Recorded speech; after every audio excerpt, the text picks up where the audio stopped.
کوئی بھی عدالت فیصلہ دیتی ہے وہ ٹھیک ہے، اس نے اپنی ساری ایویڈنس دیکھے ہوں گے، جیوری نے سارا بیانات لیے ہوں گے، فائل اور مفعول دونوں سے ملے ہوں گے، اپلیکینٹ سے بھی، مدعی سے بھی، مدعیہ سے بھی، تو اس کے بعد فیصلہ ہوتا ہے۔ میں نہیں کہتا یہ فیصلہ غلط ہوا ہے، میں کہتا ہوں اگر انہوں نے جرم کیا تو ان کو سزا ملی ہے، ٹھیک ہے، لیکن جو وقت کا تعین کیا گیا وہ کیسا ہے؟ اور ہم اپنے کشمیریوں سے یہ کہتے ہیں کہ ہمیں کسی بھی پارٹی کا اعلی کار نہیں بننا چاہیے، ہمیں اپنی تشخص، ٹھیک ہے مر جائیں گے، کیا ہوگا، مار دیں گے، کوئی مسئلہ نہیں ہے، جو رات قبر میں ہے وہ باہر نہیں ہے، جو باہر ہے وہ قبر میں نہیں ہے، کیا کوئی جب اللہ تعالیٰ چاہے عزت دیتا ہے، اللہ تعالیٰ چاہے ذلت دیتا ہے، ہمارا ایمان ہے، تو ہمیں اللہ کی دی ہوئی عزت سے اکتفا کرنا چاہیے، ہمیں اپنے وطن کو غلامی میں رکھنے کے طریقے، تدابیر نہیں بتانی چاہیے۔ مجھے لاٹ صاحب کا ایک بار دکھ ہوا تھا، کہنے لگے کہ میں میرپور کے اندر ایک محل میں رہنے کی بجائے، آزاد خود مختار ریاست میں ایک محل میں رہنے کی بجائے اسلام آباد میں، پاکستان میں ایک مرلے کے مکان میں رہنا پسند کروں گا۔ واقعی صحیح بات ہے، اسلام آباد میں ایک مرلے کی قیمت تو پھر بہت ہے نا جی، جو آزاد کشمیر میں 2-4 کنال کا ہوتا ہے۔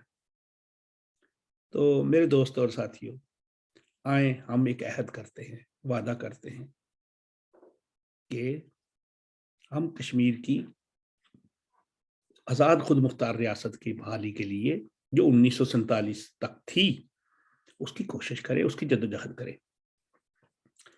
پاکستان بھی وہیں پہ رہے گا، ہندوستان بھی وہیں پہ رہے گا، چائنا بھی وہیں پہ رہے گا، دوسرے ملک بھی وہیں پہ رہیں گے۔ اگر ہم ہوں گے، ہمارا جیوگرافیہ برقرار ہوگا، ہمارا حدود اربہ ٹھیک ہوگا، ہمارے وسائل ہوں گے، ہماری قوم خوشحال ہوگی، تو یہ سب لوگ ہمارے دوست بھی ہوں گے اور دشمن بھی ہوں گے۔ پھر ہمیں کسی کو اپنا دفاع کرنے کی ضرورت نہیں، ہم خود اپنا دفاع کریں گے، اور وہی قومیں تباہ ہوتی ہیں جو دوسروں کے آسرے پہ رہتی ہیں کہ وہ ہماری مدد کرے گا، وہ ہمیں بچائے گا۔ اپنے گھر کی حفاظت خود کرنی پڑتی ہے۔ اور میں ایک اور بات بتاؤں پاکستان کے بارے میں، دیکھیں وزیر اعظم صاحب چائنا گئے، وہاں پہ جو کچھ انہوں نے، ان کی اخبار نے انہیں، آپ کو پتا ہے کہ چائنا ایک ایسا ملک ہے جہاں پہ کوئی بھی کسی کی جرت نہیں کہ کوئی اپنی خبر یا کوئی چیز ایسی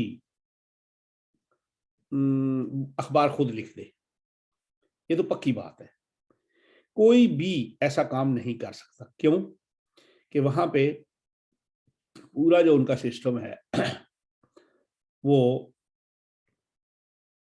گورنمنٹ کے آتا ہے، اس میں گورنمنٹ کے جو زیر میں ہوتا ہے، وہاں پہ کوئی بھی جو بندہ ہے وہ خود نہیں کر سکتا کچھ بھی۔